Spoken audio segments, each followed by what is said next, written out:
Hey guys, welcome to Snowflake on Manchester United.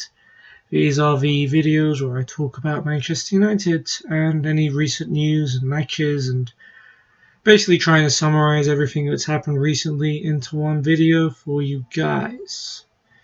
So you might notice that this video is being uploaded probably it'll be the 24th early in the morning when it's uploaded. And I prepared these on the date I've said in the video, which is the 18th. So I'm aware that Manchester United have already played against Burton Albion and Southampton while I'm recording this video. For the interest of the video, I won't spoil those results for anyone. So please take everything I say here as something that happened a week ago rather than what I'm saying now. If you can. If you can't, I completely understand. But yeah, as you can see, joint top of the league with Manchester City, 4 wins and a draw. Our away fixtures starting to look really tough now with Southampton, CSK, Moscow and Liverpool after the next 3 away games. Although comparatively, Burton Albion and Palace at home doesn't seem like much of a challenge. Also, you can see our Champions League group table where we are currently top. Joint with CSK Moscow, well, ahead in goal difference, of course, but good start to the Champions League as well.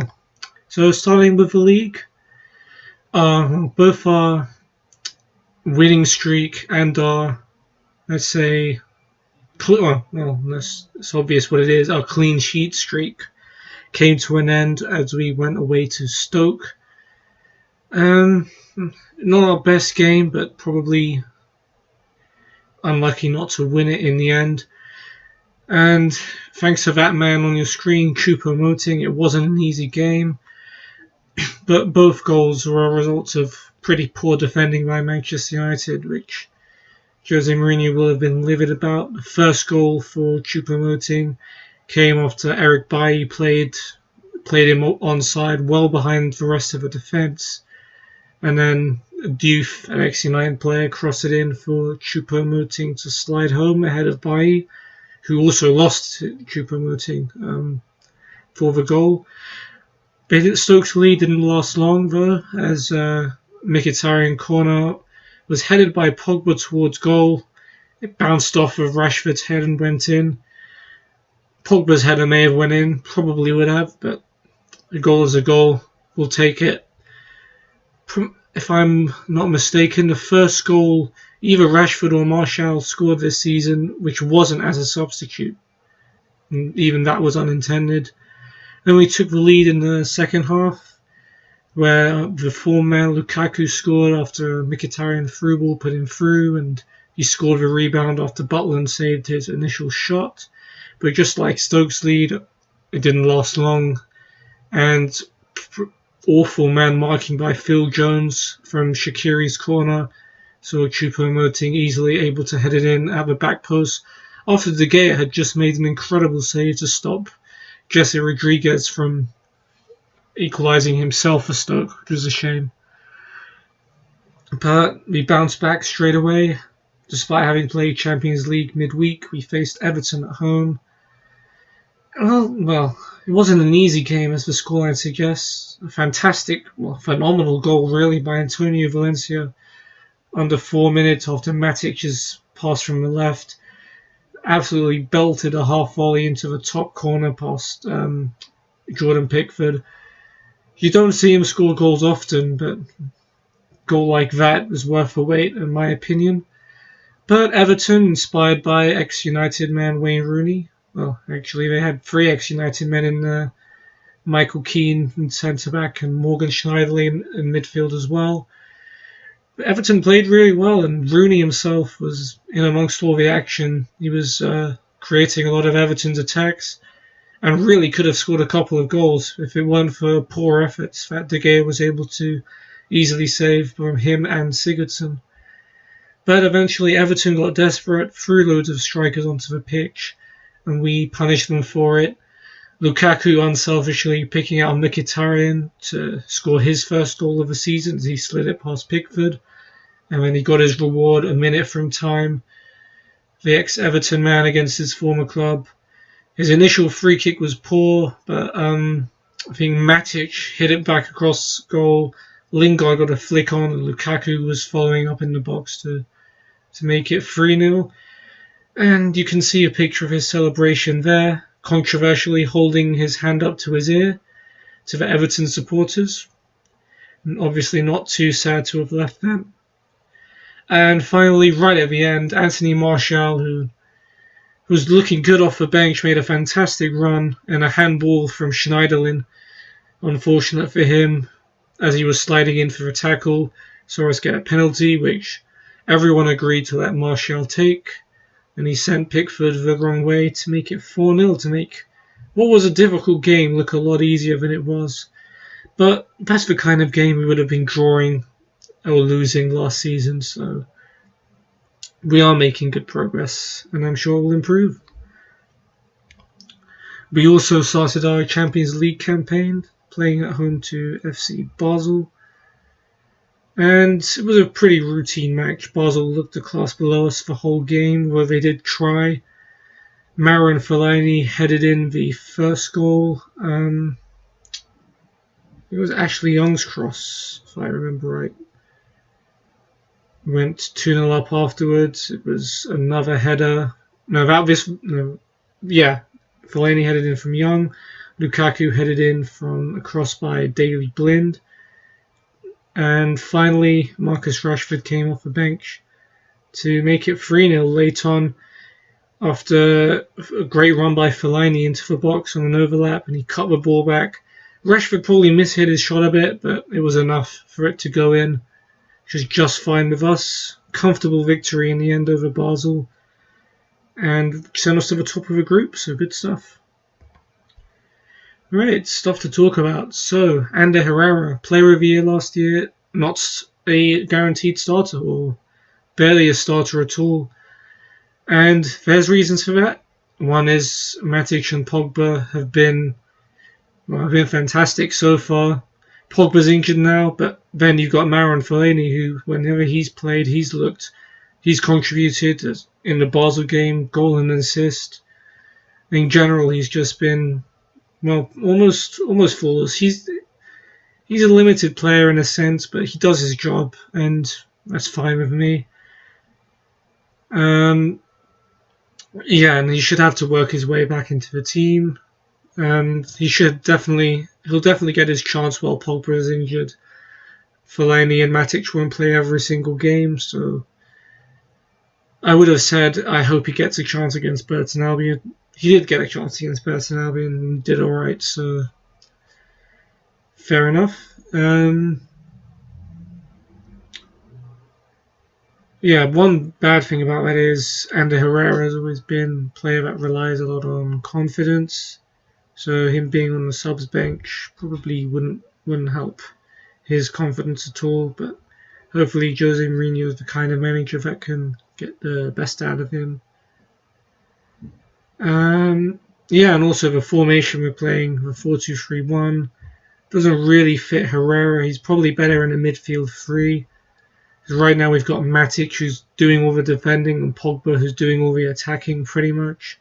Herrera's somewhere in between. That doesn't really suit a two-man formation. Against big teams, we'll probably play more of a 4-3-3 with him, Matic, and Pogba. And that will probably suit him a lot better. We haven't really played against a big team yet, so we'll see if Mourinho continues to do that, because that's what he tended to do last season, but with Fellaini instead of Matic. Martial versus Rashford is the next talking point, and it's certainly one that's divided a lot of fans.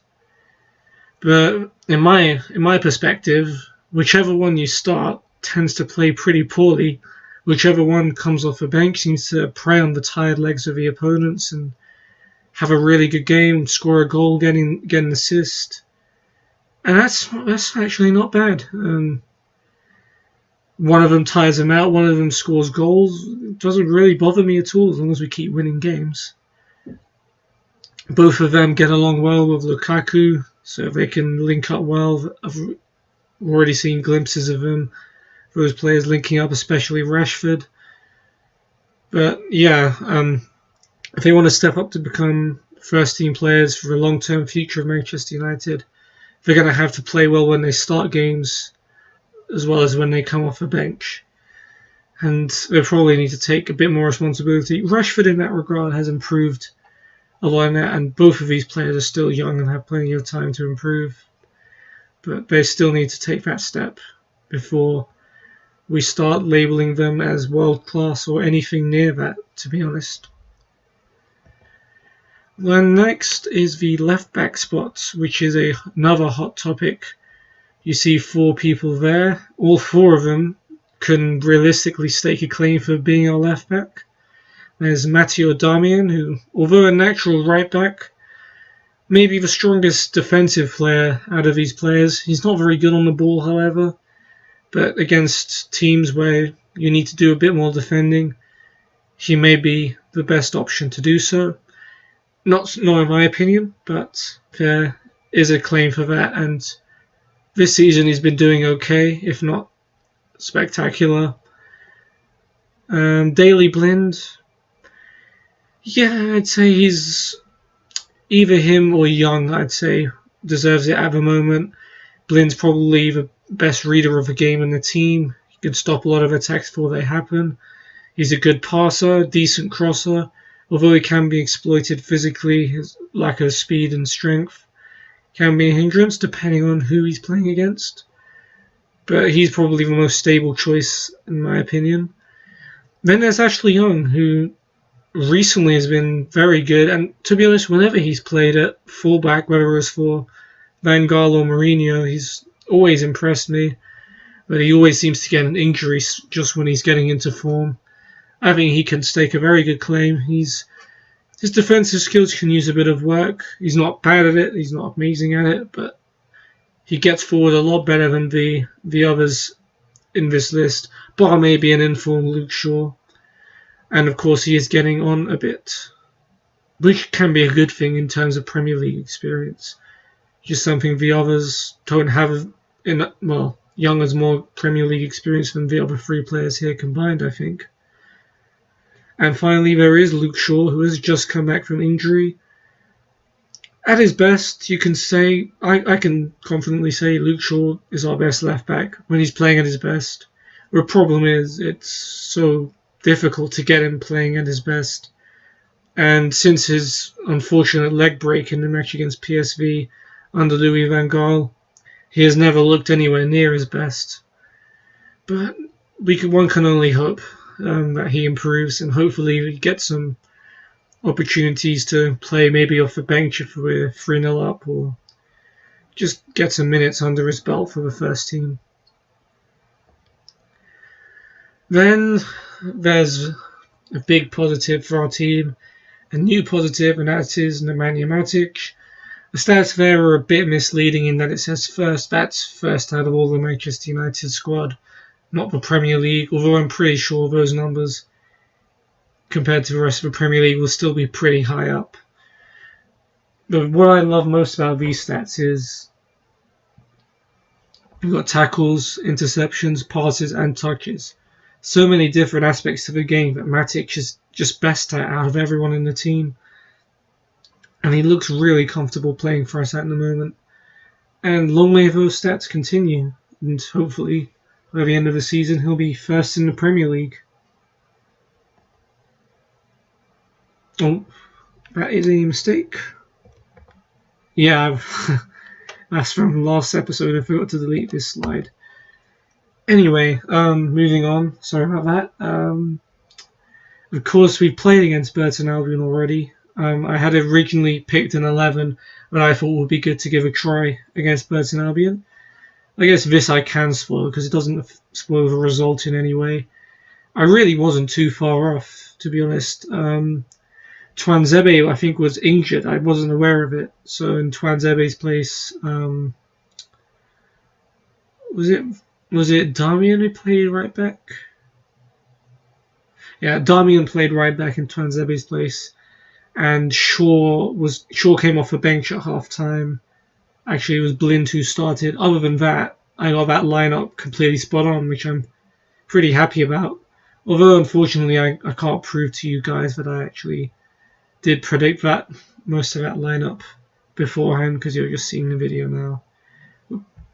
Please, you can believe me, right? Next, Man United unbeaten at Old Trafford for 33 matches. Would have been a strange stat under David Moyes or Louis van Gaal, you have to say, but it's good that we're making Old Trafford a tough place to go again. Well, it's always a tough place to go, but Man United tough compared to Stoke tough, there should be a massive difference, which there hasn't been in the last few years. We're 5 away from breaking the club record that was set in 2011 by the team under Sir Alex Ferguson, so that can only be a good thing. I think we play against Tottenham at home in one of those games, which is probably our toughest match out of those 5. But if we can not lose that game, which I think we won't lose, then I think we'll break this record, no problemo. Hopefully the team doesn't get distracted by that record and just plays the way they normally play, however. Of course, one small negative. A lot of those unbeaten matches were draws, but they were last season. This season we haven't drawn a home game. We haven't even conceded at home, I think. If I'm remembering right. Well, as of the 18th, we haven't conceded a goal at home. Let me just say that. Disclaimer, spoiler, sorry. People would have brought it up maybe, but anyway, I'm moving on. Another stat, Jose Mourinho in his whole Premier League career is unbeaten in any home matches played on Sunday. This stat was brought to light after our 4-0 win at home to Everton, which was a home game on Sunday. And we should have plenty of those to come. And a stat like that, even though it's, I don't know, it may be coincidental, it might not be, but it gives the team a little bit more confidence ahead of any matches they play on Sunday. And I think it's if I knew my team was unbeaten, well, it's not his team, but if my manager was unbeaten in that many games, in whatever circumstance, I'd be confident if that circumstance were to happen again. And yeah, it shows that Jose Mourinho does a good job at match preparation. When he is given an extra day or so to prepare, then usually works out. I think the stat is something like he's won 81 of those games and drawn 24, which in itself is also a very good ratio. Alright, so the season's barely started and we've already won by at least 4 goals in more games this season than we did for the last 4 years. So under Moyes, under Van Gaal, even under Mourinho last year. So yeah, we've got the goal-scoring touch back, I think. Lukaku's absolutely helped in that regard. Martial and Rashford are starting to find their feet in front of goal as well. Which is good because teams are now starting to play even more scared against us than they were before. Ignore that last positive. Should have deleted that. Sorry about that. One bad thing could potentially be overconfidence, which I did think actually against Basel a bit and against Everton. We did show a bit of overconfidence. Hopefully that doesn't affect the team too much. But yeah, winning by a lot of goals is always better than winning by 1 goal. Next, a player that I hadn't heard of before I put this video together, and I'm sure a lot of you haven't heard of, is Andrija Zivkovic, who is currently a winger playing for Benfica. Another Slavic winger after we spent half a transfer window chasing after Perisic from Inter Milan. Young player, 23 years old, called the Serbian Messi. That's never a bad thing to be compared to. But the question is, if we sign him, is he going to actually play, or is he just going to be one of those guys who will sit on the bench? We had another Serbian winger before. Older United fans might remember Zoran Tozic, who was a promising player, never really got into the first team. There's a chance of his career turning out like that. But yeah, that's just an FYI. I can't give much of an opinion on someone who I haven't really seen play.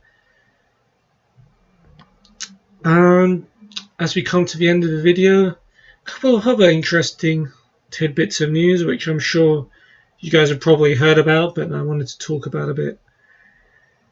A lot of you guys will know Rio Ferdinand has decided to start a career as a professional boxer.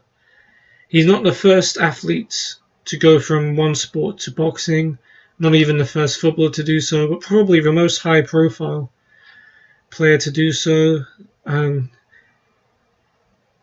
He's 30 years old now, so he's a bit old, but he's definitely been keeping up his training since he retired. He's kept in decent physical shape, and I think this has been in the back of his mind probably for a long time. However, the circumstances around it, you could argue, are a bit sad. Rio's unfortunately lost some members of his family. Well, lost his wife, and lost his wife recently, and lost some other family members as well. So, and he did say that boxing helped him to unleash some of the anger he's had, because obviously he's been going through a tough time mentally, and it's a shame that he's feeling that way, and he feels that boxing might be the only way to get rid of his anger. But hopefully he can, hopefully it does help him more than it hurts him. And no one wants to see him get hurt, but if that's what makes him feel better, I suppose it's worth supporting him. Hopefully, I don't think it will last that long. He'll probably play a couple of games just to see how it is.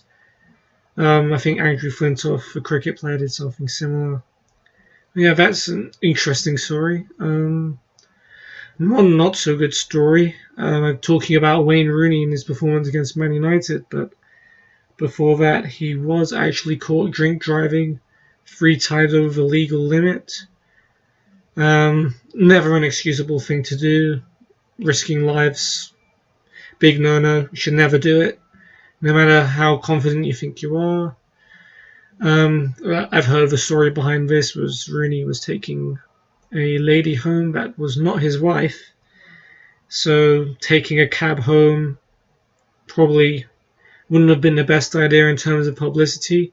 Of course, being caught drink driving is 10 times worse probably, but he was obviously hoping not to be caught. Sad thing is he's probably done this sort of thing before and not been caught. Inexcusable. He's apologised for it. He'll serve his community service. He's been fined by Everton. But yeah, it's a shame that a player like him has to resort to doing things like this when he has so much money, and really shouldn't have done it. That's about it on that topic. So yeah, hope you guys have enjoyed this video. Many more to come, I am sure. And see you next time.